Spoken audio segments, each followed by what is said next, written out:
Pilpres 2024 kurang sebulan. Dan ada peristiwa menarik yang saya kira layak untuk kita bicarakan, yaitu keluarnya Marwarar Sirait, atau biasa dipanggil Ara, Bang Ara, dari PDIP. Nah, ini apa artinya peristiwa ini ya? Apa maknanya bagi PDIP itu sendiri, bagi Ara, dan bagi Pilpres itu sendiri? Nah, saya bersama Mr. Q, Kodari. Iya. Selamat datang lagi. Halo Gus. Bung Kodari, ini Siap. kita setelah tahun baru yang kedua ya, udah ya? Iya, betul. Saya selalu... Kemarin tuh ngomongin survei agak berat sih. Iya, betul. Kali ini mungkin agak lebih ringan lah. Lebih ringan tapi penting. Lebih ringan tapi rame. Iya. Ini saya ingin tahu nih, gimana menurut Bung Kodari ya soal keluarnya Ara yang ya saya nggak tahu ini ujuk-ujuk atau apa ya, tapi ini tiba-tiba menjadi sebuah berita yang ya banyak orang membicarakannya gitu. Gimana menurut Anda itu?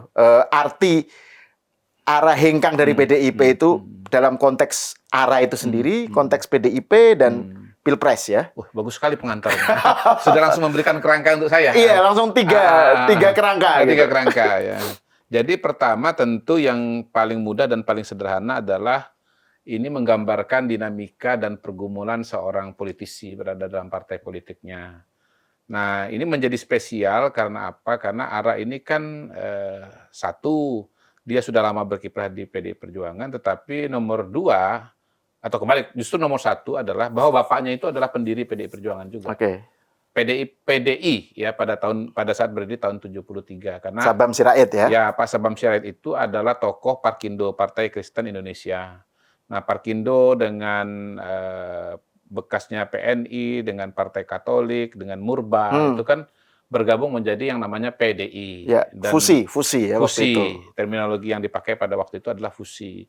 Dan Pak Sabam pernah menjadi sekjen PDI. Oke. Dan yang terpenting menurut saya secara sejarah adalah bahwa Bu Mega pun mengakui bahwa yang mengajak dia masuk ke PDI adalah Pak Sabam Sirait. Nah, kalau kita bayangkan sejarah itu sebagai sebuah garis linear, betapa berbedanya cerita dan ya katakanlah nasib Bu Mega, Pak Taufik almarhum, Mbak Puan. Kalau seandainya Bu Mega itu tidak diajak dan tidak menerima ajakan Pak Sabam untuk masuk ke PDI. Gitu. Nah, bisa kita katakan barangkali ya Bu Mega nggak akan pernah jadi presiden, nggak akan pernah jadi wapres. Pak Taufik tidak akan pernah jadi ketua MPR, Mbak Puan tidak akan jadi anggota DPR. Gitu. Karena apa? Karena ya jalan sejarahnya kan berbeda. Let's say misalnya Bu Mega akhirnya tetap ke politik, tetapi bukan sebelum Orde Baru runtuh, tidak mengalami 27 Juli, tidak mengalami peristiwa 99, dan baru mendirikan partai pasca 99, misalnya seperti Rahmawati atau Sukmawati. Nah, menurut saya kan sangat berbeda. Sebagaimana kita lihat Bu Rahma kan partainya pelopor, tidak bisa tembus parlemen. Sukmawati partainya tidak bisa tembus Dua-duanya Putri Bung Karno ya? Dua-duanya Putri Bung Karno. Gitu. Bahkan pada suatu masa Rahmawati itu dikenal sebagai anak Bung Karno yang paling ideologis. Pakai his. Itu artinya ideologinya sangat kental, mantap. Gitu. Tapi kok Mbak Puan, kenapa Ega? Kan istilahnya begitu, yang justru menjadi presiden seperti bapaknya, bukan seorang Rahmawati. Menurut saya di situ akhirnya kita ya manusia sebagai pelaku sejarah, sebagai anak sejarah, ya dia berada dalam sebuah skema besar gitu. Dan disitulah kan kemudian tokoh seperti Pak Sabam Sirait ini sesungguhnya memberikan nilai lebih, bukan cuma bahwa dia termasuk pendiri, tetapi dia adalah orang yang menentukan garis sejarah tadi gitu. Ya, kalau nggak pernah diajak Pak Sabam, terminologi saya itu jangan-jangan Bu Mega ya ibu rumah tangga biasa dalam tanda kutip, bukan bermaksud untuk merendahkan ibu rumah tangga tapi dia tidak akan menjadi presiden seperti bapaknya, dan dia bukan menjadi salah satu tokoh penting politik Indonesia seperti pada hari ini gitu. Nah, di situ keluarnya Ara ini menjadi penting ya secara simbolik ya bagi PDI Perjuangan, seseorang yang darah biru, seseorang yang punya peran darah biru besar. PDIP ya. Darah biru PDIP. Bukan darah biru NU ya. Darah biru di dalam organisasi berwarna merah. Iya.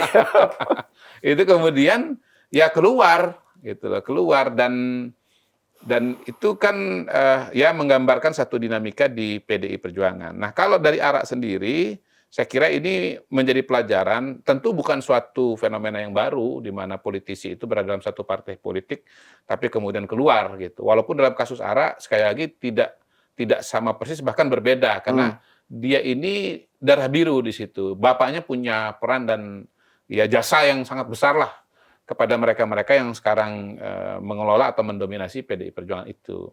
Dan kalau saya ya kalau kita semua runtut sejarahnya ke belakang kan memang ada dinamika misalnya seperti tahun 2014 di mana Bung Ara sudah menggunakan baju putih dan baju putih pada waktu itu adalah simbol akan dilantik sebagai menterinya Pak Jokowi, tapi kemudian kan batal.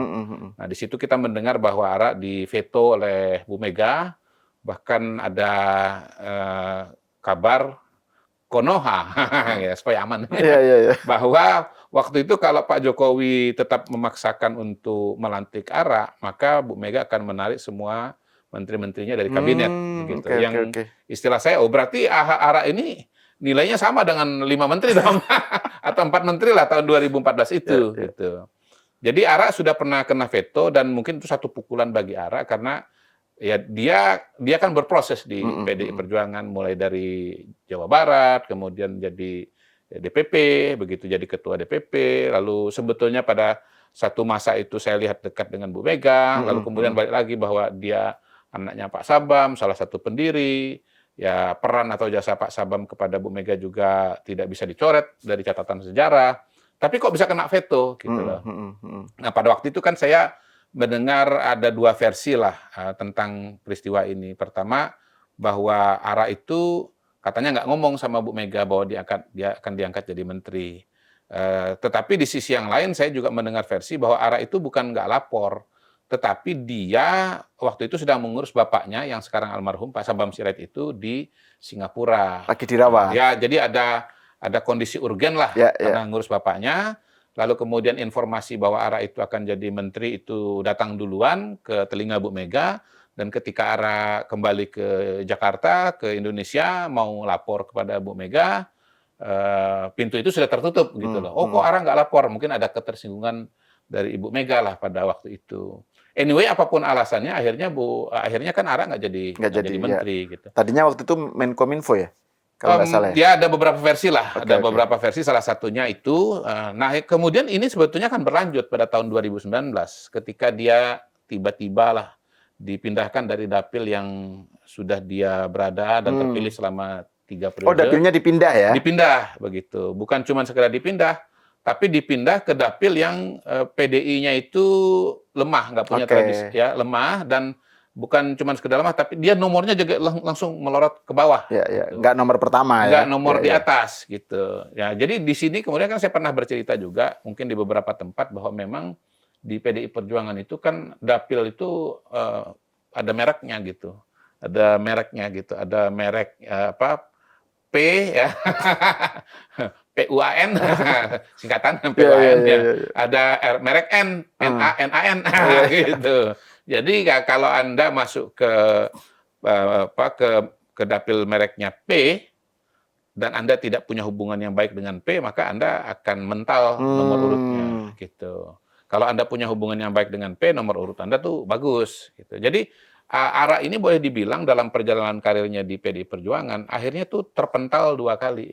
Pertama diveto sebagai menteri, yang kedua diveto sebagai calon anggota DPR dengan cara tiba-tiba pindah dapilnya dari dapil yang udah ya 15 tahun lah istilahnya dia bina. Kalau nggak salah kan dari dapil yang Majalengka, Subang Majalengka, gitu ya. SMS, Sumedang, Majalengka, SMS ya, ke Bogor ya. Ke Bogor, Kota Bogor dan Cianjur. Nah, dan memang ujungnya kan tidak terpilih Aranya sebagai anggota DPR. Begitu. Walaupun kemudian hemat saya ada dinamika yang lain ya di internal, misalnya ketika PDI Perjuangan mengajukan Ganjar Pranowo sebagai calon presiden, lalu Ara berkampanye untuk Ganjar, khususnya di wilayah Jawa Barat karena memang itu basisnya dia. Nah, pada suatu momen, pada suatu peristiwa yang saya kira diketahui oleh banyak publik dan sempat muncul di media, bagaimana foto Ara dengan Ganjar itu di atas panggung dengan latar belakang massa yang sangat banyak, setelah diupload ke Instagramnya Mas Ganjar, lalu kemudian tiba-tiba hilang, gitu, di take down. Nah, timbullah kontroversi di sana. Kenapa fotonya ARA dengan Ganjar dihilangkan, gitu? Dan informasinya katanya pada waktu itu dijawab oleh, ya kalau nggak salah Mas Ganjar sendiri yang menjawab, ya mungkin masalah teknis, tetapi kemudian teknis maksudnya soal admin lah, ngurus masalah admin lah, gitu. Tapi kan kemudian nggak dibalikin lagi foto itu.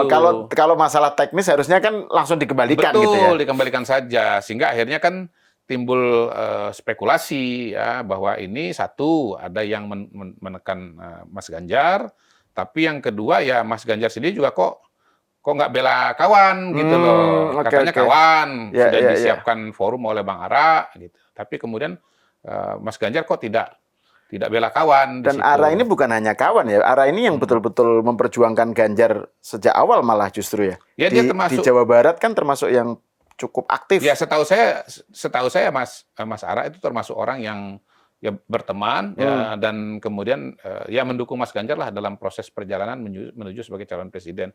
Jadi saya kira dinamika itu membuat ARA kemudian akhirnya wah kayaknya memang saya tempatnya di PDI Perjuangan ini udah makin terbatas ya. Apa yang saya kerjakan justru kurang begitu dihargai gitu. Nah di sisi yang lain mungkin ini bertemu dengan momentum Pilpres 2024. Kita kan udah tahu tuh bahwa setiap politisi itu kan punya kedekatan masing-masing dengan para tokoh ya. Jadi misalnya tadi Bang Ara itu di PDI Perjuangan cenderung lebih dekat dengan Bu Mega ketimbang dengan Pak Taufik. Orang nggak banyak orang tahu atau nggak semua orang tahu bahwa di PDI Perjuangan itu ya Bu Mega dan Pak Taufik itu tidak selalu sejalan. Gitu. Sesuatu yang sebetulnya biasa aja di partai politik yang lain juga ada gitu. Walaupun orang bilang ya seharusnya kan suami istri itu seiring sejalan, nggak juga gitu. Urusan partai itu kadang-kadang sama aja dengan kita hari ini makan apa ya? Saya mau sate ya. Suaminya maunya soto kan gitu. Bisa ribut begitu. Atau nanti kita mau liburan kemana? Ya bapak mau ke Bali, ya mungkin istri mau ke Manado misalnya. Bisa terjadi kayak begitu. Nah, kalau Ara cenderung lebih dekat dengan Bu Mega, bahkan dalam beberapa peristiwa itu bisa berhadapan-hadapan dengan Pak Taufik. Ya. Atau kalau saya, pintu masuk saya ke teman-teman PDI Perjuangan atau komunitas Teguh Umar itu lebih kepada Pak Taufik Kemas gitu, lewat jaringan teman-teman orang Palembang lah katakanlah begitu. Jadi ya saya ketemu dengan Bu Mega tapi ya diskusinya lebih terbatas. Kalau dengan Pak Taufik ya bisa makan pempek, bisa makan pindang. Dan juga Pak Taufik itu kalau nggak salah kan banyak juga kawan-kawan yang dari luar PDIP yang memang dekatnya itu pintu masuknya melalui Pak Taufik ya. Oh iya, memang Pak Taufik itu kan jauh lebih bergaul dibandingkan dengan Bu Mega ya. Bu Mega itu kan kalangannya lebih terbatas internal PDI Perjuangan kalau saya lihat. Kalau Pak Taufik kan kemana-mana, semua kalangan, bahkan ya biografinya itu kan akhirnya judulnya kan Jembatan Kebangsaan. Saking dia ini pergaulannya sangat luas kepada berbagai macam kalangan. Bukan cuma orang nasionalis, tapi juga kalangan agamis. Bukan cuma kalangan atas, tapi juga kalangan bawah. Bukan cuma tua, tapi juga muda. Memang orangnya sangat-sangat egaliter Pak Taufik itu. Gitu. Jadi ya saya waktu itu misalnya masih sangat muda, masih suka nulis. Sekarang bukannya masih muda juga? Sangat muda. Sekarang muda tuh sangat muda. Enggak, soalnya kalau kata Kiai Ma'ruf Amin, waktu beliau pertama kali jadi wapres itu kan dia mengutip WHO tuh. Bahwa definisi dia itu belum tua. Belum tua. Tua jadi, berapa? Enggak, maksudnya itu menurut WHO, usia Kiai Ma'ruf itu bukan kategori tua gitu. Jadi artinya kalau Kodari sekarang ya masih sangat muda. Oke, lanjut. Lebih muda lagi waktu itu. Iya. Jadi waktu saya masih sering nulis artikel di koran, di Kompas misalnya, itu bisa tuh pagi-pagi ditelepon oleh Pak Taufik itu. Kodari, kamu kok nulisnya begini gitu. Kita dimarahin tapi kita senang aja gitu. Ketua MPR marahin kita ya. Gitu. Jadi dia memang pergaulannya luas sekali dan orangnya sangat-sangat egaliter, luar biasa. Jadi maksud saya begini, ya sekarang ini kan di PDI Perjuangan itu kan ada, boleh dibilang dua tokoh lah ya, sangat berpengaruh. Pertama Bu Mega, yang kedua Pak Jokowi. Bu Mega sebagai ketua umum, Pak Jokowi sebagai kader PDI Perjuangan yang menjadi presiden. Gitu. Ndilalah dalam Pilpres 2024 ini, kedua tokoh ini punya pemikiran yang berbeda mengenai siapa calon presiden yang tepat untuk periode berikutnya. Gitu. Nah, ini mengingatkan saya pada poin Mr. Q beberapa saat lalu ya tentang bahwa Pilpres ini bukan hanya soal memperebutkan suara pendukung Jokowi, tapi juga soal pertarungan kingmaker. Ya, nah, itu begini. bisa dijelaskan ya itu lebih lanjut. Begini, Pilpres 2024 itu bukan cuma sekedar pertarungan antara 3 calon presiden, Ganjar, Prabowo, dan Anies Baswedan, tetapi sesungguhnya pertarungan antara 3 kingmaker. 3 orang yang sangat berperan dalam majunya ketiga calon presiden ini. Ya. Tidak bisa dibantah besarnya peran Surya Paloh untuk majunya Anies Baswedan. Surya Paloh dan Nasdem adalah partai pertama, tokoh pertama yang mendorong Anies Baswedan. Surya Paloh lah yang mengajak dalam tanda kutip partai-partai politik bergabung di koalisinya Anies Baswedan. Bahkan saya mau katakan begini sebagai sebuah tesa ya. Kenapa kemudian bukan AHY yang jadi calon wakil presiden, tetapi malah Muhaimin? Menurut saya itu keputusan Surya Paloh. Gitu. Jadi itu keputusan Surya Paloh. Secara pribadi, hemat saya, Anies lebih prefer dengan AHY ketimbang dengan Muhaimin. Pertama, karena sama-sama oposisi, ngomongnya enak, wakilnya sudah istilahnya satu ritme gitu. Yang kedua, AHY sendiri bukan nggak punya basis. Ya, kita tahu bahwa Pak SBY itu datang dari Jawa Timur, di Pacitan. Ibas ketika maju sebagai caleg, suaranya paling besar, gitu, bahkan seluruh Indonesia sebagai seorang caleg. Karena popularitas seorang SBY begitu. Jadi punya suara juga. Dan juga sama-sama perubahan lah ininya, narasinya ya. Betul, narasinya perubahan. Nah, yang kedua kalau kita bicara Muhaimin, ya Muhaimin kan bagian dari pemerintahan. Kemudian yang kedua basis Muhaimin adalah Nadliyin yang notabene secara keagamaan itu berbeda dengan PKS. Dan berbeda dengan ya stereotipnya seorang Anies Baswedan yang merupakan Islam modernis atau lebih kepada Islam konservatif begitu. Nah, itu kan itu kan sesuatu yang menurut saya kalau kembali kepada Anies, dia lebih cenderung kepada AHY. Tetapi kemudian kan batal. Nah, siapa yang membatalkan? Hemat saya yang membatalkan adalah Surya Paloh. Surya Paloh kira-kira bilang, "Nis, udah kamu sama Muhaimin aja," gitu. Itulah istilah kingmaker jadi relevan. Betul, gitu ya? sangat relevan. Dan kalau ada yang bantah silakan gitu ya. Tapi menurut saya sih dengan kronologi yang ada, dengan narasi yang ada, hemat saya ya sebetulnya sangat sah. Kita mengatakan bahwa kingmaker-nya Anies itu adalah Surya Paloh. Gitu. Kemudian Mas Ganjar, ya kingmaker-nya itu boleh jadi pada awalnya itu 2 orang. Bahkan lebih awal adalah Pak Jokowi yang ngajak Mas Ganjar ke sana kemari kan, dan memang melihat Mas Ganjar salah satu potensi suksesornya dia gitu. Nah, tetapi pada perjalanan berikutnya kelihatannya kan Pak Jokowi melihat Mas Ganjar ini kelihatannya lebih cocok jadi wakil. Dan calon presidennya adalah Prabowo Subianto. Nah, pada titik itulah kan kemudian Bu Mega dalam tanda kutip menarik Ganjar. Nah, jadilah Bu Mega seorang kingmaker bagi Ganjar Pranowo. Gitu. Dengan wewenang dia sebagai ketua umum, dengan kursi PDI Perjuangan yang begitu besar, bahkan bisa maju sendiri. Gitu. Dan kita lihat prosesnya nih, kalau ada yang nggak percaya nih bahwa ini kingmaker kan, bagaimana Pak Jokowi sudah pulang ke Solo, mau lebaran, tiba-tiba balik ke Jakarta kan. Nah, menurut informasi yang kita dengar, Konoha kan gitu, bahwa Pak Jokowi itu pun dikasih tahu bahwa Ganjar akan jadi calon presiden, diumumkan siang, Pak Jokowi baru dikasih tahu paginya. Jadi buru-buru tuh presiden itu terbirit-birit. Mungkin lagi pakai sarung pesawat. Pesawat presiden masuk. Oke. Udah masuk. Nyalain mesin. Itulah kira-kira satu ilustrasi bagaimana tergopoh-gopohnya seorang Jokowi. Nah, lebih jauh lagi ketika bicara mengenai wakil presiden, itu bahkan nggak ada peran Pak Jokowi sama sekali kalau saya lihat. Pak Jokowinya lagi di luar negeri, semuanya diumumkan sendiri oleh Bu Mega, begitu. Bahkan nyaris juga partai-partai politik yang lain istilahnya tinggal terima jadi saja, gitu. Jadi itu bukti bahwa Ganjar ini adalah jagonya Megawati. Megawati adalah kingmaker-nya bagi seorang Ganjar Pranowo, gitu. Nah, menurut informasi juga yang saya dengar, begitu sudah ditetapkan oleh PDI Perjuangan, semua atau teman-teman yang tadinya membantu Mas Ganjar pun juga dalam tanda kutip dihentikan. Katanya ini semua akan diurus partai gitu loh. Saya dengar begitu. Nah, itu adalah penjelasan bagaimana Ganjar itu adalah kingmaker-nya adalah calonnya seorang Megawati. Nah, Pak Prabowo calonnya Pak Jokowi gitu. Karena apa? Ya karena kita lihat memang Pak Prabowo itu juga di-grooming oleh Pak Jokowi. Teman-teman yang dekat dengan Pak Jokowi, terus kemudian mereka mengatakan, kita ini kecelek sama Pak Jokowi kan gitu kan. Kita ini di-prank istilahnya kan oleh Pak Jokowi.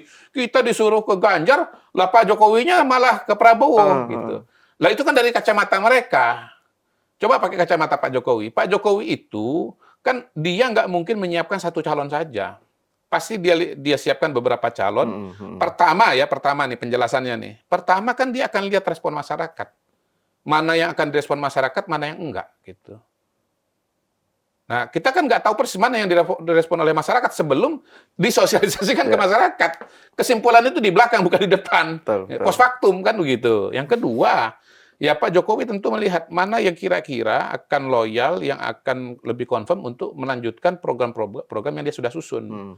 Ya, satu hal yang saya berani katakan tentang Pak Jokowi adalah bahwa memang pandangan Pak Jokowi itu sampai dengan 2045, 100 tahun Indonesia merdeka. Dia adalah presiden pada hari ini, tapi dia sadar betul bahwa perjalanan menuju 2045 itu adalah perjalanan yang merupakan suatu kesinambungan. Gitu. Itu adalah rel kereta. Gitu. Nah, kalau kesinambungan itu atau rel kereta itu putus, apalagi belok, cita-cita 2045 itu tidak akan tercapai. Nah, Pak Jokowi sudah punya rancangan, sudah punya bayangan, baik karena dia sebagai pemimpin, baik karena dia belajar dari negara lain, baik dia belajar dari pengalaman sebelumnya, baik akumulasi dia sebagai wali kota, akumulasi dia sebagai gubernur, dia sudah tahu Indonesia ini harus menuju kemana. Indonesia negara maju, gitu. Yang kalau saya ringkas menjadi 5 variabel tuh. Pertama, infrastruktur. Kedua, digitalisasi. 3, hilirisasi sumber daya alam. Keempat, itu pengembangan SDM, termasuk di dalamnya itu pendidikan, kesehatan, pangan, energi, dan seterusnya. Yang kelima itu adalah IKN. Gitu. Nah, dia mencari calon presiden yang akan melanjutkan 5 hal ini. Nah, bukan cuma sekedar melanjutkan, berani melanjutkan 5 hal ini. Gitu. Kalau nggak berani, mau nih, tapi nggak berani, ya nggak jadi. Ya mungkin Mas Ganjar itu mau naikin foto Ara lagi. Tapi nggak berani. Gitu. Ketawanya Mr. Q ini yang bikin. Iya, jadi berani itu mau itu satu hal, berani itu hal yang lain lagi gitu. Itu bukan satu paket yang inheren, itu 2 hal yang berbeda gitu. Nah, dia melihat bahwa yang bisa melakukan itu adalah Prabowo Subianto. Gitu. Nah, Bu Mega kan melihat bahwa ini adanya di Ganjar gitu. Apalagi kemudian dinamika politik akhirnya melahirkan pasangan Prabowo dan Gibran. Gitu. Makin confirm lagi bahwa ini akan bisa dilanjutkan. Apa yang sudah dikerjakan, peta jalan. Peta jalan 5 program tadi itu akan terus dilanjutkan gitu. Karena Prabowo sebagai pribadi dianggap komit dengan itu, punya keberanian untuk itu. Lalu ada Gibran yang tentu akan mengawal ini, dan anak muda juga begitu yang istilahnya memahami dinamika anak muda, dan ya akhirnya bisa kita simpulkan bahwa Pak Jokowi adalah kingmaker-nya bagi Prabowo Subianto. Gitu. Nah, kalau kita tarik ke tadi soal arah keluar dari PDIP dan kemudian menyatakan bahwa Pak Jokowi dia mengikuti politik Pak Jokowi bahwa Pak Jokowi adalah mentornya. Kalau dikaitkan dengan soal kingmaker itu berarti arah berpindah dari kingmaker Megawati ke kingmaker Jokowi gitu ya? Gimana menurut Anda? Menurut saya begitu. Jadi ini arah dengan segala akumulasi pengalaman dia di internal PDI Perjuangan, dengan segala pukulan-pukulan yang dia terima, tapi dia kemudian mencoba bertahan. Gitu. Nah, dia sekarang pada satu titik di mana dia kayaknya nggak bisa lagi diam saja di dalam. Antara situasi pribadi dengan situasi politik membuat dia harus memilih. Gitu. Dan dia memilih Pak Jokowi. Gitu. Nah, di sisi yang lain pilihan itu menjadi lebih mudah karena Pak Ara atau Mas Ara ini punya kedekatan dengan Pak Jokowi. Jadi bukan pasca ya. Jadi kedekatan Ara dengan Pak Jokowi itu kan sudah terjadi sebelum Jokowi jadi presiden kan. Dia terlibat dalam proses pemilihan gubernur di Jakarta. Ya. Kemudian persiapan menuju Jokowi sebagai calon presiden. Dan justru setelah kena veto batal sebagai calon menteri itu, malah hubungan antara 2 orang ini menjadi lebih dekat lagi secara personal. Oke. Jadi hubungannya itu tidak formal. Hubungan itu kan ada dua macam, Mas. Ini pemirsa ya. Hubungan itu ada dua macam. Ada hubungan formal, ada hubungan informal. Gitu. Nah, urusan-urusan kenegaraan itu secara di satu sisi adalah urusan formal. Tetapi seberapa efektif menjalankan tugas, seberapa efektif komunikasi, itu elemen informalnya itu lebih kuat. Menteri ini ada berapa? 20, 30 gitu. Ada yang mungkin 6 bulan sekali ketemu gitu ya. Tapi ada juga yang bisa tiap hari ketemu. Nah, ya, sama-sama menteri. Nah, di luar portofolio gitu ya. Kan ada portofolio yang memang membuat harus sering ketemu, ada juga portofolio yang ya jarang ketemu juga nggak apa-apa. Itu sebetulnya variabel pribadi. Ada yang namanya kenyamanan, ada namanya kecocokan, ada namanya kepercayaan. Ya chemistry lah gitu. Jadi sehingga ya akhirnya justru chemistry-nya Pak Jokowi dengan ARA itu makin kuat. Ya makin kuat, makin dalam, dan makanya kemudian beberapa penugasan-penugasan yang sifatnya informal, misalnya kayak Piala Presiden dilaksanakan, lalu komunikasi-komunikasi dengan berbagai pihak dan seterusnya itu juga berjalan begitu. Jadi akhirnya saya melihat bahwa ya Mas ARA ini ya lebih nyaman lah dengan Pak Jokowi ketimbang dengan PDI Perjuangan atau dengan Bu Mega. Komunikasi dengan Pak Jokowi menjadi lebih dekat, ya lebih trusted ketimbang dengan Ibu Mega. Gitu. Nah, termasuk soal pilihan mengenai siapa penerusnya Pak Jokowi. Jadi ARA melihat Pak Jokowi mendukung Prabowo Gibran, ya, dan ARA melihat bahwa ya berarti saya juga harus ikut mendukung apa yang didukung oleh Pak Jokowi. Terlebih lagi yang dia dukung sebelumnya secara kelembagaan. Tadi fotonya diturunin, nggak dinaikin lagi. Sakitnya tuh di sini, gitu kira-kira. Jadi sakitnya tuh di sini. Jadi antara situasi politik dengan perasaan sakitnya tuh di sini itu ketemu. Gitu. Dan akumulasinya sekarang. Sebetulnya kan agak-agak nggak terbayangkan. Seorang darah biru yang bapaknya pendiri PDI, yang berkarir begitu lama di PDI, kemudian keluar kan begitu. Tetapi ya akumulasi dari beberapa variabel ini membuat saya kemudian akhirnya ya membuat Bang ARA itu keluar gitu.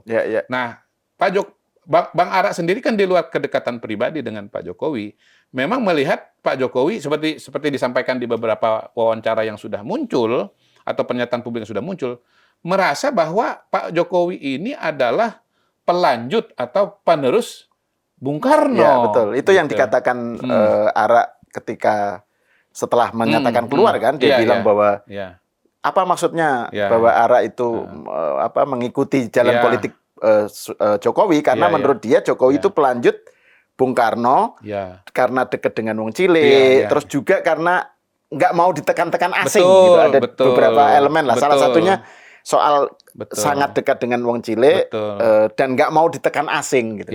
Gimana menurut Anda itu? Ya tentu lengkapnya silahkan nanti pemirsa nonton sendiri ya pernyataan dan wawancara dengan Bung ARA.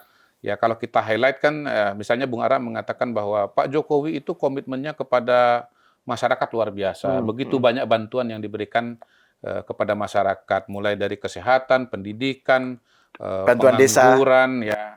Kemudian komitmen dia kepada pembangunan desa. Itu saya pisahkan tersendiri itu. Belum ada presiden yang komitmennya kepada desa itu sebesar Pak Jokowi.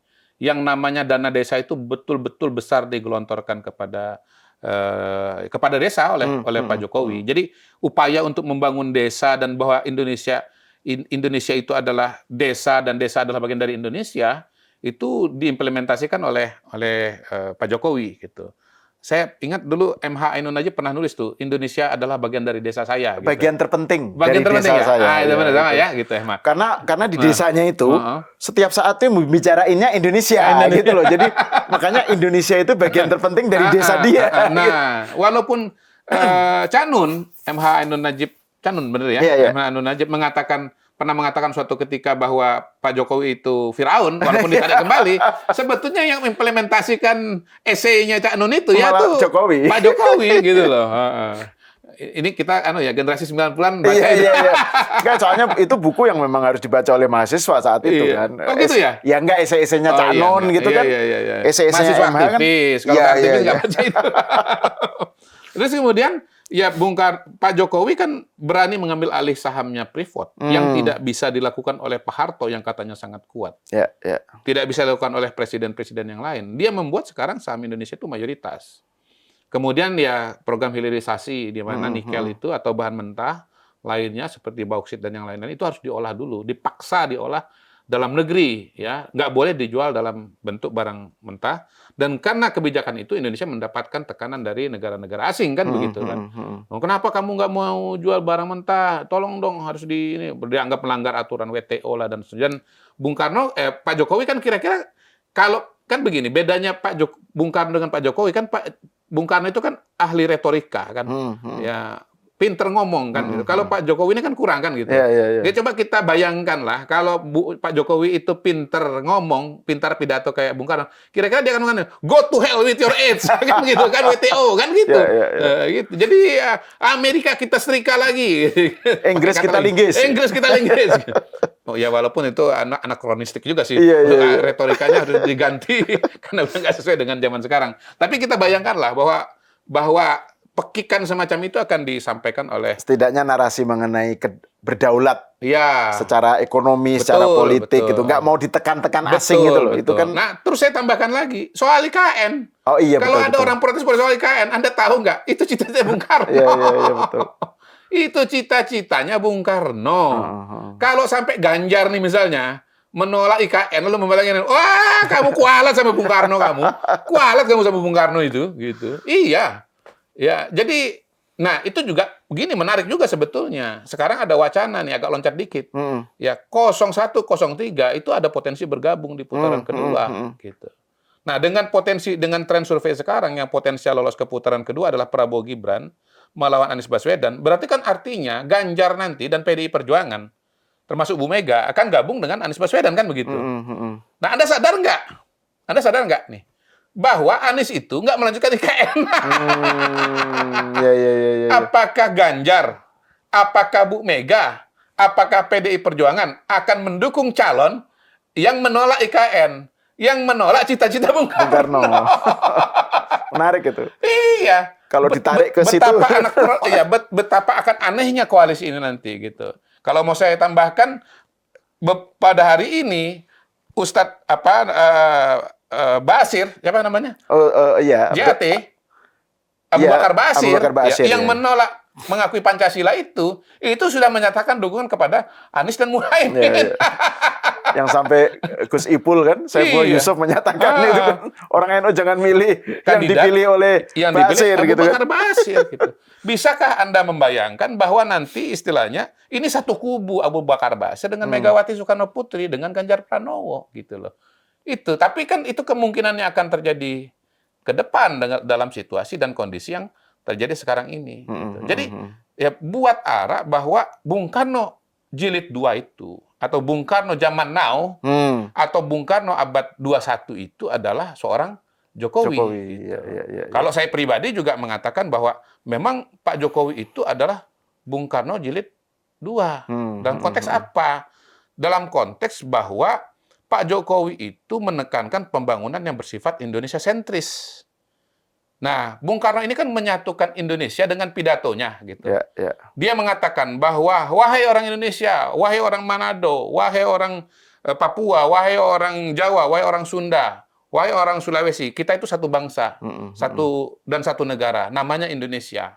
Nah, Pak Jokowi menyatukan atau mewujudkan itu dengan cara apa? Pembangunan Indonesia sentris, pembangunan infrastruktur, jalan tol. Nggak lagi Jawa sentris gitu ya. Jalan tol bukan cuma ada di mana di Jawa, tapi ada di Sumatera juga, ada di Kalimantan gitu. Sumatera sebentar lagi nyambung antara ujung yang satu dengan ujung yang lain gitu. Dan BBM satu harga itu sebetulnya menurut saya adalah manifestasi Indonesia sentris. Bagaimana kita mau meminta teman-teman di Papua sana untuk merasa sebagai bagian dari Indonesia ketika harga BBM di sana 3 kali lipat, 5 kali lipat. Gitu. Makanya Pak Jokowi mengatakan harganya tolong dibikin sama supaya orang Papua nggak ada alasan mengatakan bahwa kami ini bukan bagian dari Indonesia karena harga BBM-nya berbeda. Gitu. Kemudian perbatasan-perbatasan Indonesia dibikin bagus, kantor-kantor perbatasan jadi membanggakan gitu.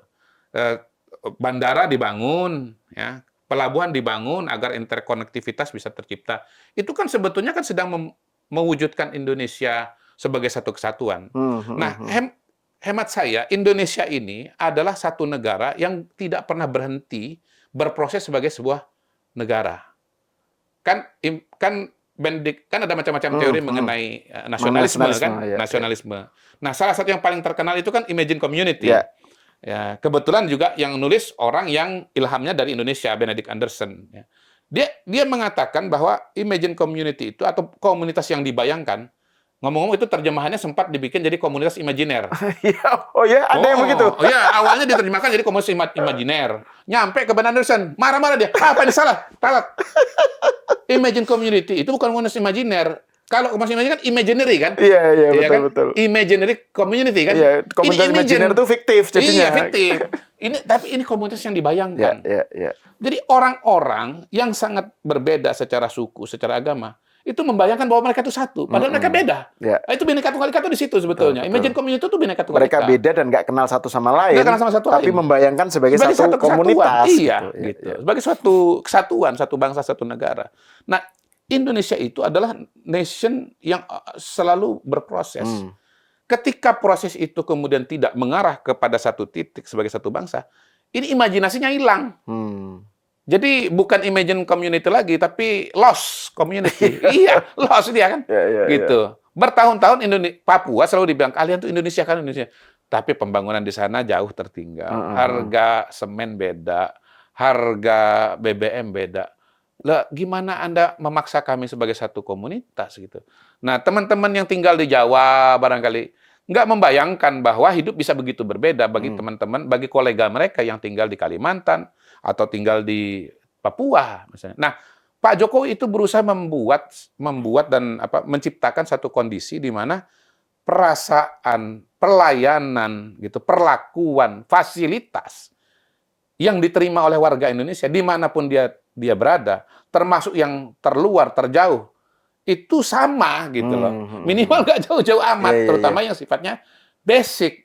Nah, itulah kalau saya pribadi, ya ini di luar Bung Ara ya, kalau saya pribadi melihat bahwa Pak Jokowi itu adalah Bung Karno jilid 2. Saya kira itu juga poin yang dikatakan oleh Bung Ara. Di luar soal kedekatan, kan Bung Ara juga bilang bahwa ya hubungan saya dengan Pak Jokowi itu dekat, jadi kadang-kadang nggak perlu ngomong pun sudah saling tahu gitu ya. Tapi juga ada faktor yang menurut saya lebih ideologis ya, dan itu dinyatakan oleh Ara sendiri bahwa ya Bung Karno perjuangan Bung Karno itu dilanjutkan oleh Pak Jokowi, itu yang menurut dia menjadi alasan dia ngikuti Pak Jokowi. Betul. Tapi gini, Mr. Q. Saya tambahin dikit ya, saya tambahin dikit soal Imagine Community itu penting karena itu sudah agak jarang dan orang nggak selalu bisa menjelaskan ini dengan dengan nyata gitu. Saya kebetulan sebagai anak Palembang, lahir di Palembang, kecil di Palangkaraya, lalu kemudian sekolah pindah-pindah gitu, pernah di Lampung, lalu lulus di UI di Jakarta, S3 di Gajah Mada dan seterusnya. Karena pekerjaan saya survei, saya keliling-keliling Indonesia, saya bisa melihat variasi kehidupan dan kondisi masyarakat Indonesia gitu. Itu bukan main-main gitu loh. Itu bukan perkara main-main. Pak Jokowi itu adalah presiden atau pemimpin the next level. Dia membawa Indonesia itu ke suatu Imagine Community itu harus diwujudkan gitu. Nah, kalau ini tidak dirawat, kalau ini tidak dikerjakan, bukan mustahil yang namanya negara gagal atau separatisme atau keinginan untuk berpisah dari Indonesia itu sesuatu yang nyata karena dia tidak mendapatkan perlakuan yang sama. Nah, termasuk soal misalnya ibu kota negara pindah ke Kalimantan. Itu jangan main-main loh. Buat orang Kalimantan, buat orang di luar Jawa itu penting. Kenapa? Ya selama ini taunya Jawa saja sebagai fokus. Peluang bahwa Kalimantan akan jadi maju, akan jadi berkembang seperti Pulau Jawa itu sesuatu yang buat mereka itu sesuatu yang promising gitu loh. Promising. Dan nggak hanya PHP gitu, nyata gitu. Ya saya kan kebetulan kampung halaman kedua saya Palangkaraya. Ya kalau saya pulang ke Palangkaraya, Tugu Bung Karno itu ada di depan mata saya. Ada di depan mata saya. Bung Karno di situ itu ada. Pak Jokowi kenapa nggak bikin di Kalimantan Tengah? Kenapa di Kalimantan Timur? Karena pertimbangan-pertimbangan teknis. Ya, tadinya kan sebetulnya calon ibu kota itu kan ada 2. Kalimantan Tengah tetap nomor 1, lalu Kalimantan Timur. Di Kalimantan Tengah itu kan awalnya kan geser Palangkaraya sedikit ke arah kabupaten namanya Gunung Mas. Saya udah sempat lihat juga tanah. Cuman saya punya keyakinan bahwa ini nggak akan di Kalimantan Tengah. Karena apa? Fasilitas pendukung di Kalimantan Tengah itu terlalu sedikit. Sehingga kalau ibu kota dibangun di sana, itu biayanya sangat besar. Sekarang saja dengan fasilitas yang begitu bagus di Balikpapan dan di Samarinda, saya ulang ya, Balikpapan dan Samarinda gitu ya, itu aja kita perlu biaya besar untuk membangun IKN Nusantara gitu. Balikpapan punya bandara besar, Samarinda punya bandara besar, itu pun tetap perlu modal biaya besar untuk membangun ibu kota baru. Apalagi kalau di Kalimantan Tengah yang infrastrukturnya sangat jauh tertinggal dibandingkan dengan Kalimantan Timur gitu. Jadi ya yang mewujudkan cita-cita IKN itu adalah Pak Jokowi. Dan karena itu balik lagi Pak Jokowi itulah Bung Karno zaman now, Bung Karno jilid 2 gitu. Nah ini saya mau kembali ke soal ARA ini kaitannya dengan pandangannya soal bahwa dia adalah mengikuti Pak Jokowi ya. Kan kalau menurut Burhanuddin Muhtadi, dia bilang bahwa pernyataan ARA itu adalah sinyal bagi para pendukung Jokowi di PDIP untuk ganti arah, gitu, sesuai dengan yang dikatakan oleh ARA. Gitu. Tapi PDIP sendiri, misalnya Mas Hasto gitu, menganggap enteng lah, gitu ya, menganggap remeh keluarnya ARA, gitu ya. Dia bilang ya pergi satu datang seribu atau apa gitu. Pokoknya sesuatu yang dan ini bukan hal yang pertama kali terjadi kan, fenomena ada aktivis PDIP keluar, aktivis top keluar gitu ya. Ada dulu Eros Jarot, ada Rustri, terus ada banyak lah, ada Laksamana Soekardi atau apa. Jadi menurut Anda apa yang istimewa dari peristiwa ARA ini? Kenapa? Apa yang membedakannya dengan yang sebelum-sebelumnya? Masuklah kita ke bagian 3 dari struktur yang dibentuk oleh Gus Sahal dari depan. Dari kacamata PDI Perjuangan. Kalau dari kacamata PDI Perjuangan, saya kira ada 2 aspek ya. Pertama, mungkin ada yang happy dia keluar. Karena tidak menjadi pesaing politik kan begitu. Yang kedua, ya mungkin PDI Perjuangan selama ini pakai referensi di masa lalu. Dimyati Hartono keluar dari PDI. Bahkan sebelum itu nggak usah jauh-jauh deh. Sebagai sesama anaknya Bung Karno kan mendirikan partai sendiri kan. Itu bukan keluar dari PDI sih, tetapi dalam satu sisi kan bisa dikatakan itu kan kayak mau menyaingi Bu Mega kan begitu kan gitu. Nah, kemudian pernah juga ya orang-orang lama Bu Mega tadi Eros Jarot mendirikan partai sendiri. Lalu kemudian Roy Janis dengan Laksamana Soekardi, dengan Noviantika Nasution mendirikan partai sendiri. Dan semua partai itu tidak bisa besar seperti PDI Perjuangan. Saya kira itu menjadi sesuatu yang membuat justru keluarnya ARA ini menarik. Ada 2 tesis nih sekarang. Bahwa ARA akan menjadi Dimyati Hartono jilid 2. Akan menjadi Laks jilid 2. Menjadi Eros Jarot jilid 2 gitu ya, atau kemudian menjadi sesuatu yang justru berbeda gitu. Nah, saya kira ini bisa berbeda karena apa? Karena ada variabel yang namanya Pak Jokowi itu gitu. Jadi Pak Jokowi itu kapasitasnya CC-nya sangat-sangat besar. Pada hari ini dia presiden yang sangat populer, tingkat kepuasannya 75%, 80%. Artinya mayoritas masyarakat mendukung. Dan ini salah satu argumentasinya ARA juga bahwa ya kompas saya ini ke Pak Jokowi nih, karena yang didukung oleh masyarakat adalah Pak Jokowi. Yang kedua, ya kita bicara dia sebagai presiden petahana loh, yang masih berkuasa sampai dengan bulan Oktober nanti gitu. Yang ketiga, kita bicara mengenai peta capres pada hari ini, di mana paslon 02 Prabowo dan Gibran posisinya sangat unggul, potensi menangnya paling besar, entah sekali putaran, entah 2 putaran gitu. Nah, kalau ini linear, maka sebetulnya ARA bergabung dengan koalisi yang sangat kuat. ARA bergabung dengan kingmaker yang sangat powerful gitu loh. Berbeda dengan misalnya Dimyati Hartono, dia keluar dia sendiri. Ya, Laksamana Soekardi ya, kemudian Noviantika Nasution, Roy Janis gitu. Keluar bawa badan mereka sendiri. Mereka mungkin punya waham. Waham itu terjemahan dari delusi. Jadi kalau bahasa Inggrisnya delusi, terjemahan bahasa Indonesia waham. Kalau pakai W. Kalau anak zaman now Bukan, Pak. halu. Halu. Iya. Halu. Dulu saya pertama kayak gitu, halu tuh apa gitu. Iya. Ternyata Halusinasi sebetulnya, halusinasi, kepanjangan dari halusinasi gitu. Jadi punya waham kebesaran. Memang tokoh-tokoh politik ini banyak yang mengidap penyakit waham kebesaran. Seolah-olah dirinya sangat populer, seolah-olah dirinya tokoh, seolah-olah banyak orang yang mendukung dia gitu. Padahal begitu dites pada pemilu yang mendukung tuh sedikit. Nah, Pak Jokowi ini kan bukan tokoh yang halu, bukan tokoh yang waham. Dia sudah terbukti berkali-kali menang Pilpres, banyak yang nyoblos 2014. Menang Pilpres, banyak yang nyoblos 2019. Sampai sekarang tadi 80% masih puas kepada dia. Partai politik notabene juga paling tidak sebagian besar masih mendukung dia. Itu 80% di akhir masa jabatannya. Iya. Ibaratnya tuh udah asar loh. Betul. Udah menjelang asar, menjelang maghrib menjelang loh. Maghrib, ya. Kalau dibandingkan dengan SBY dulu kan. Oh, beda banget. Makanya. Ya, SBY jadi Pak Jokowi, kalau Pak SBY pada akhir masa jabatannya itu 35%. 35%. Jadi beda sekali dengan Pak Jokowi. Nah, jadi Mas kayak Eros Jarot segala itu keluar itu membawa waham kebesaran bahwa gua ini nggak kalah besar dengan Megawati gitu. Tapi kalau Pak Jokowi itu bukan waham kebesaran, memang dia besar. Oke. Dia besar. Bahkan saya udah pernah tes sebetulnya. Ceritakan apa nggak usah? Ya, ceritakan Pak.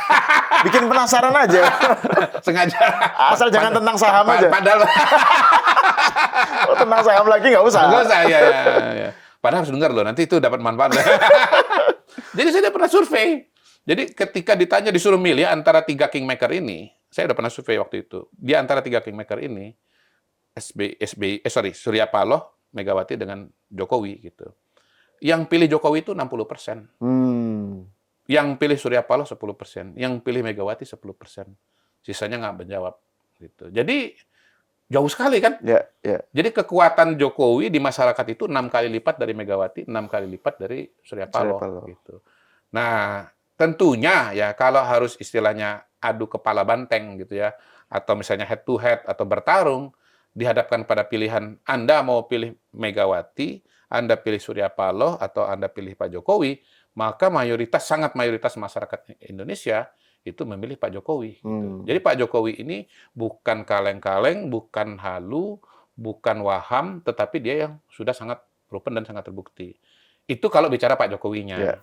Nah, kalau bicara Ara sendiri, dia seorang organisatoris. Dia pernah memimpin Taruna Merah Putih, sampai sekarang organisasinya masih ada. Banyak anggota DPR itu adalah alumni dari TMP, berproses di TMP. Beberapa tokoh anggota DPR sekarang ini, kalau nggak salah ya, termasuk Pak Mas Utut, mohon maaf nih kalau salah, proses awal dia masuk ke politik itu adalah di TMP. Dan proses-prosesnya adalah di TMP. Jadi Bang Ara itu punya banyak teman, punya banyak jaringan di internal PDI Perjuangan. Yang kedua, dia pergaulannya juga sangat luas. Baik ke bawah, ke samping, maupun ke atas. Yeah. Ya. Kalau mau tahu siapa saja temannya Ara, tuh gampang. Mau dikasih tahu caranya? Balik lagi, supaya seru kan? Iya, bikin penasaran. Bikin penasaran, ya. Buka aja IG-nya. Ada IG Marwara Sirait, di situ lihat aja tuh foto-foto dia dengan siapa gitu. Waktu ulang tahun ada siapa saja gitu kan, ada pejabat-pejabat, lalu kemudian dia ngopi-ngopinya dengan siapa, dengan para pengusaha dan seterusnya, dengan tokoh-tokoh begitu. Jadi dia punya jaringan yang sangat luas, yang artinya dia sendiri punya kapasitas pada dirinya untuk bergerak. Nah, kalau belum percaya juga, ya udah lihat aja kampanye yang dia buat dengan Ganjar Pranowo. Yang fotonya tadi diturunin. Balik lagi deh. Fotonya diturunin gitu. Itu banyak yang kesel memang lihat foto itu diturunin. Wah, jangankan bela bangsa, jangankan bela negara menghadapi negara asing, bela temen aja nggak bisa. Kan begitu kan, itu hal kecil tapi pesannya besar. Gitu. Nah, bayangkan bahwa hal semacam itu bisa dan akan dilakukan oleh Ara. Berkampanye untuk Prabowo, berkampanye untuk Gibran dalam sisa waktu yang ada, tentunya akan punya dampak yang juga bisa sangat luar biasa gitu. Jadi hemat saya, baik Aranya maupun kingmaker-nya dia dalam hal ini adalah Jokowi, dua-duanya punya kapasitas dan punya CC yang sangat besar yang bisa menjadi game changer bagi dinamika politik 2024 ini, khususnya bicara Pilpres gitu. Oke. Dan saya kira ini sebuah kata pemungkas yang paling pas ya ini ya untuk pembicaraan kita. Atau ada sesuatu yang ingin kamu tambahkan? Ya kita lihat nanti apakah bahwa apakah akan menjadi Eros jilid 2 atau apakah jadi Dimyati Hartono jilid 2? Apakah kemudian dia akan menjadi patah satu tumbuh seribu gitu kan? Atau justru sebaliknya? Atau yaitu bahwa dia hanya membawa gerbang kosong, gerbong kosong gitu. Ya. Atau justru sebetulnya ARA itu adalah sebuah kehilangan besar bagi PDI Perjuangan. Gitu. Ngomong-ngomong kan sekarang ada spekulasi, dia apakah akan masuk partai politik yang lain misalnya begitu. Sebetulnya pernah di suatu masa dia pernah ditawarin masuk Partai Nasdem tuh setahu saya untuk jadi sekjen di situ, tetapi dia nggak mau pada waktu itu. Saya tetap PDI Perjuangan gitu. Nah, barangkali kalau ARA menjadi sekjen Partai Nasdem, betul-betul menjadi sekjen Partai Nasdem pada waktu itu, mungkin ceritanya akan berbeda. Partai Nasdem bisa jadi partai besar pada hari ini. Tetapi pada waktu itu ARA menolak. Kembali kepada cerita kita di awal, bagaimana sebuah kesempatan politik sebagai sebuah cerita sejarah itu akan sangat berbeda tuh. Kalau diajak gimana, kalau nggak diajak gimana. Kalau menolak gimana, kalau menerima bagaimana? Itu implikasinya sangat besar bagi kalau sejarah politik Indonesia. Dalam political science itu ada yang pendekatan historical institutionalism itu loh. Betul. Jadi trajektori. Betul. Jadi misalnya dari bawah yang sama tapi kalau trajeknya ke sini itu dia nggak bisa balik lagi tuh. Kalau trajeknya ke sini, trayeknya ya ke sini itu nggak bisa balik lagi. Jadi ada titik-titik krusial yang menentukan. Ya, itu namanya proyeksi. Critical juncture. Iya, itu namanya proyeksi. Iya, proyeksi. Dalam saham itu namanya resisten. Sama gitu. Ya sebetulnya kan hidup kita ini kan polanya sama aja. Mau mikro atau makro itu sebetulnya sama aja. Ya, tapi saya jadi teringat itu soal critical juncture itu. Jadi ini titik krusial di mana seseorang atau sebuah proses, sebuah alur sejarah itu berubah gitu loh, atau berbeda, dan nggak bisa diputar, nggak bisa diulang lagi gitu, nggak bisa direvisi gitu. At the end of the day, yang menentukan critical juncture itu adalah orang-orang atau manusia-manusia dengan keputusan-keputusannya. Jadi history adalah his story. Ya, saya kira ini sebuah penutup yang pas ini, lebih pas ini. 2024 ini bisa ada critical juncture. Terjadi perubahan tren partai politik, perubahan presiden, dan itu akan mengubah konstelasi yang ada. Oke. Terima kasih Mr. Q. Thank you. Pemirsa, sampai di sini dulu, kita berjumpa lagi di episode selanjutnya.